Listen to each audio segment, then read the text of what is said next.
ये है दुनिया का सबसे सिक्योर्ड कॉन्वॉय। इसमें जिस चीज को सिक्योरिटी दी जा रही है वो शायद यूएस प्रेसिडेंट से भी ज्यादा इम्पोर्टेंट है। इस कॉन्वॉय में न्यूक्लियर वेपन को एक जगह से दूसरी जगह ट्रांसपोर्ट किया जा रहा है। अगर ट्रांसपोर्ट के दौरान कॉन्वॉय पर हमला हो जाए तो इसके नतीजे में दुनिया का सबसे खतरनाक वेपन गलत हाथों में जा सकता है, जिसका नुकसान सिर्फ एक कंट्री को नहीं बल्कि पूरी दुनिया को उठाना पड़ सकता है। इसीलिए इसकी सिक्योरिटी पर किसी किस्म का समझौता नहीं किया जा सकता। अमेरिका जैसी super power country in nuclear weapons को किस तरीके से ट्रांसपोर्ट करती है, इस कॉन्वॉय में कौन कौन सी गाड़ियां किस काम में लाई जाती हैं, और अगर हमला हो जाए तो फेडरल एजेंट्स उसको किस तरीके से हैंडल करते हैं। जेम टीवी की वीडियोस में एक बार फिर से खुशामदीद। नाजरीन, दुनिया में 12,515 न्यूक्लियर वेपन्स हैं, जिनमें से 41% अकेले यूनाइटेड स्टेट्स ऑफ अमेरिका के पास हैं। ये तमाम वेपन्स पूरे अमेरिका के चप्पे चप्पे पर फैले हुए हैं। जो एक्टिव वेपन्स हैं वो यूएस एयरफोर्स, मिलिट्री और नेवी की सबमरीन्स में मौजूद हैं। लेकिन इनमें से हजारों वेपन्स स्टोरेज मोड में हैं, यानी ये बैकअप वेपन्स हैं जो पूरे नॉर्थ अमेरिका में फैले हुए हैं। पर सवाल यह है कि न्यूक्लियर वेपन्स को फैलाकर ही क्यों रखा जाता है। न्यूक्लियर वेपन्स को हमेशा फैलाकर मुल्क के डिफरेंट पार्ट्स में छुपा कर रखा जाता है, और ये इंफॉर्मेशन बहुत सेंसिटिव होती है। ऐसा इस वजह से किया जाता है ताकि दुश्मन अटैक करके उनको नाकारा ना बना दे। फैलाकर रखने से फायदा ये होता है कि दुश्मन को अगर हमला करना भी होगा तो वो एक साथ सारे न्यूक्लियर वेपन्स को तबाह नहीं कर पाएगा। इस तरीके से मुल्क के पास कुछ न कुछ न्यूक्लियर वेपन्स सेल्फ डिफेंस के लिए बच जाएंगे। अब जब न्यूक्लियर वेपन्स एक सेफ जगह पर पड़े हैं तो उनको एक जगह से दूसरी जगह ट्रांसपोर्ट करने की जरूरत ही क्यों पेश आती है। इसका सबसे बड़ा रीजन है मेंटेनेंस। जैसे मिलिट्री में हथियारों की मेंटेनेंस बहुत जरूरी है, वैसे ही न्यूक्लियर वेपन्स की मेंटेनेंस करना भी बहुत जरूरी होता है। जाहिर है हर वक्त तो जंग का समा नहीं होता, और ना ही वेपन्स हर वक्त इस्तेमाल होते हैं। इसीलिए पड़े पड़े इनके मैकेनिकल पार्ट्स को जंग लग जाता है। इसके अलावा खास तौर पर न्यूक्लियर वेपन्स के अंदर मौजूद प्लूटोनियम या यूरेनियम की हेल्थ देखते रहना भी बहुत जरूरी होता है, ताकि ऐसा ना हो कि जब इनको इस्तेमाल करने का वक्त आए तो ये काम ही ना करें।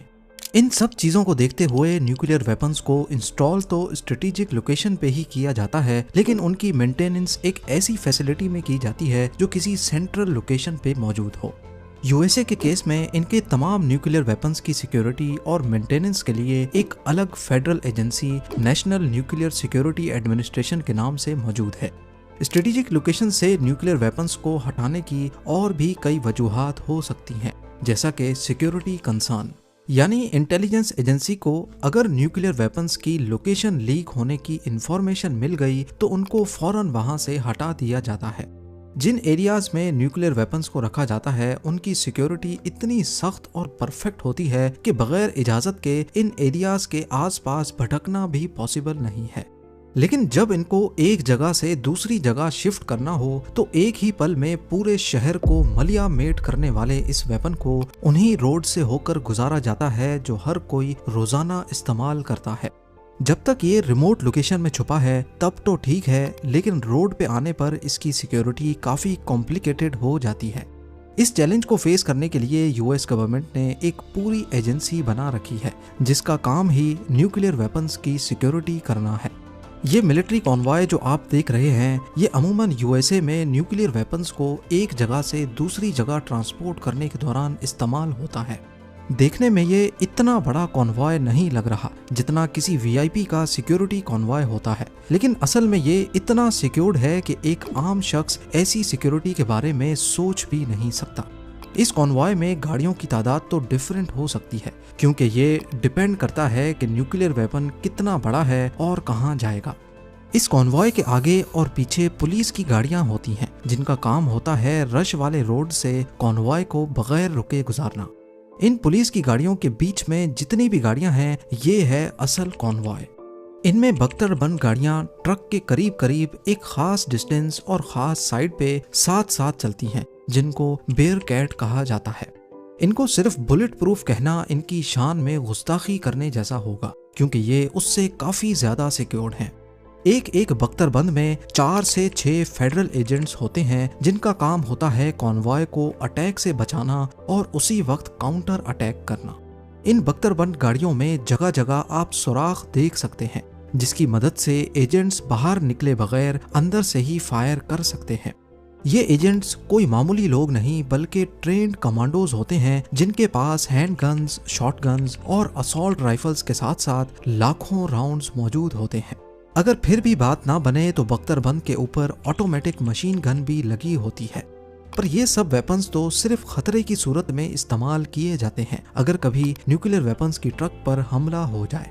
नॉर्मल ट्रांसपोर्ट ऑपरेशन के दौरान ये एजेंट्स हर छोटी से छोटी चीज पर नजर रख कर एक दूसरे से शेयर करते हैं। कॉन्वॉय की तमाम गाड़ियां आपस में रेडियो के जरिए कनेक्टेड होती हैं। यह रेडियो कम्युनिकेशन 3 अलग अलग चैनल्स पे होता है। एक चैनल पे ये सारी बख्तरबंद गाड़ियां अटैक की सूरत में एक दूसरे से कांटेक्ट करके कोऑर्डिनेट करती हैं। दूसरे चैनल पे बख्तरबंद के एजेंट्स अपने कॉन्वॉय की दूसरी गाड़ियों से अपडेट्स लेते हैं। एसओपी के मुताबिक न्यूक्लियर कॉन्वॉय में कम से कम 7 बख्तरबंद गाड़ियां होनी चाहिए, 5 ट्रक के साथ और बाकी 2 1 किलोमीटर आगे। हर चंद मिनटों के बाद मेन कॉन्वॉय में बैठा कमांडर आगे मौजूद 2 बख्तरबंद गाड़ियों से सूरत हाल मालूम करता है। कम्युनिकेशन को अलग अलग चैनल्स में डिवाइड करने का मकसद ये होता है कि अगर अटैकर्स ने एक रेडियो फ्रीक्वेंसी जैम कर दी या फिर मेन कॉन्वॉय के साथ कोई मसला हो गया तो आगे वाली 2 गाड़ियां अपना अलग चैनल इस्तेमाल करके मदद बुला सकें। इसके अलावा ये पूरा कॉन्वॉय एक तीसरे चैनल पे इमरजेंसी कंट्रोल सेंटर के साथ भी कनेक्टेड होता है। कंट्रोल सेंटर के स्टाफ का काम है कि इमरजेंसी की सूरत में कॉन्वॉय की लोकेशन ट्रैक करे और फौरन मदद के लिए बैकअप फोर्स का बंदोबस्त करे। अगर कभी ये नौबत आ भी जाए तो कंट्रोल सेंटर जिस एक्स्ट्रा फोर्स को भेजेगा वो कॉन्वॉय के एजेंट्स के साथ एक खास एसओपी के तहत कांटेक्ट करेंगे, फिर चाहे ये एक्स्ट्रा फोर्स पुलिस की हो या मिलिट्री की। कंट्रोल सेंटर दोनों फोर्सेस को अलग अलग code word encrypted radio link के जरिए बताएगा। मौके पर पहुंचकर दोनों फोर्सेस तब तक एक दूसरे पर भरोसा नहीं करेंगी जब तक उन दोनों को बताए गए सीक्रेट कोड मैच ना कर जाएं। ये सिर्फ इसलिए किया जाता है ताकि कोई अटैकर जाली पुलिस ऑफिसर बनकर न्यूक्लियर वेपन तक रसाई ना पा सके। ये उन अनगिनत एसओपीज में से सिर्फ एक है, जबकि हर सूरत हाल से निपटने के लिए एजेंट्स के पास अलग अलग एसओपीज होती हैं। इन बख्तरबंद के बीच में चलने वाला ट्रक भी कोई मामूली ट्रक नहीं होता, क्योंकि इसी के लिए तो ये सारी सिक्योरिटी है। न्यूक्लियर वेपन को ट्रांसपोर्ट करने के लिए ये ट्रक पूरी तरह से कस्टमाइज्ड बना होता है, यानी इसको खास इसी मकसद के लिए डिजाइन किया जाता है। ट्रक की बॉडी हार्ड स्टील से बनी होती है जिस पर आम जाम टूल्स काम ही नहीं करते। ना ही ये ग्राइंडर से कट सकती है, ना इस पर ड्रिलिंग मशीन काम करती है और ना ही एक्सीडेंट होने पर इसकी बॉडी क्रैक हो सकती है। अगर इसको आग में भी डाल दिया जाए तो इसकी बॉडी अगले कई घंटों तक भी अंदर मौजूद न्यूक्लियर वेपन को महफूज रख सकती है। ड्राइवर केबिन की बात की जाए तो ये बुलेट और बॉम्ब प्रूफ होता है और इसके दरवाजे चाहे कुछ भी हो जाए सिर्फ अंदर से ही खुल सकते हैं। ट्रक की मजबूती जहां इसको अटैकर से बचाती है, वहीं इसका एक नुकसान भी है। इसका वजन नॉर्मल ट्रक से काफी ज्यादा 25,000 केजी के बराबर है। इसी वजह से अटैक की सूरत में ये ट्रक ज्यादा तेज नहीं चल सकती और ना ही शार्प टर्न्स ले सकती है। पर इसकी इसी कमजोरी के पीछे छुपा है एक और सिक्योरिटी फीचर। अगर कैसे भी करके अटैकर्स ट्रक पर कब्जा कर लें और इसको यहाँ से लेके जाने की कोशिश करें तो ट्रक के एक्सेल पे लगे एक्सप्लोसिव फट जाएंगे, जिससे ट्रक व्हील से अलग होकर जमीन पर गिर जाएगी।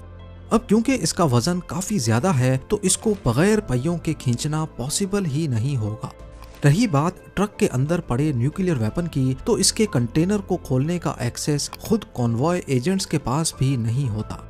इस पर इलेक्ट्रॉनिक लॉक्स लगे हैं जिसकी इलेक्ट्रिक चाबियां सिर्फ नेशनल न्यूक्लियर सिक्योरिटी एडमिनिस्ट्रेशन के पास होती हैं। बहरहाल अगर कोई ट्रक के कार्गो तक जबरदस्ती पहुंच भी गया तो कंटेनर के अंदर उनका इस्तकबाल एक ऑटोमेटिक स्प्रे गन करेगी। ये बहुत ही गाढ़ा और चिपकने वाला स्प्रे है। जब ये किसी पर भी पड़ता है तो इसका एडहेसिव मटेरियल इंसान को आसानी से चलने फिरने नहीं देता, यानी उसकी मूवमेंट्स रिस्ट्रिक्ट हो जाती हैं। अगर फिर भी कंटेनर में कोई बचा होगा तो इसको फौरन इलेक्ट्रिक शॉक लगेगा, जिसकी वोल्टेज घर में आने वाली इलेक्ट्रिसिटी से 6 टाइम्स ज्यादा होती है। और हाँ, आपको बताते चलें कि इस सारे कॉन्वॉय को यूएस मिलिट्री के 2 हेलीकॉप्टर्स हर वक्त देख रहे होते हैं। हेलीकॉप्टर का फ्यूल जब कम होने लगे तो पहले दूसरे 2 हेलीकॉप्टर्स इनको रिप्लेस करते हैं और फिर ये अपनी पोजीशन छोड़ सकते हैं।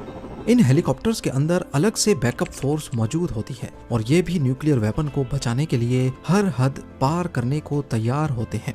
इन तमाम सिक्योरिटी फीचर्स की वजह से दुनिया का सबसे खतरनाक वेपन कम से कम यूएसए से तो किसी गलत हाथों में नहीं जा सकता। अमेरिका की हिस्ट्री में आज तक हजारों मर्तबा न्यूक्लियर वेपन्स ट्रांसपोर्ट किए जा चुके हैं, लेकिन आज तक एक भी कॉन्वॉय पर अटैक नहीं हुआ। उम्मीद है जेम टीवी की ये वीडियो भी आप लोग भरपूर लाइक और शेयर करेंगे। आप लोगों के प्यार भरे कमेंट्स का बेहद शुक्रिया। मिलते हैं अगली शानदार वीडियो में।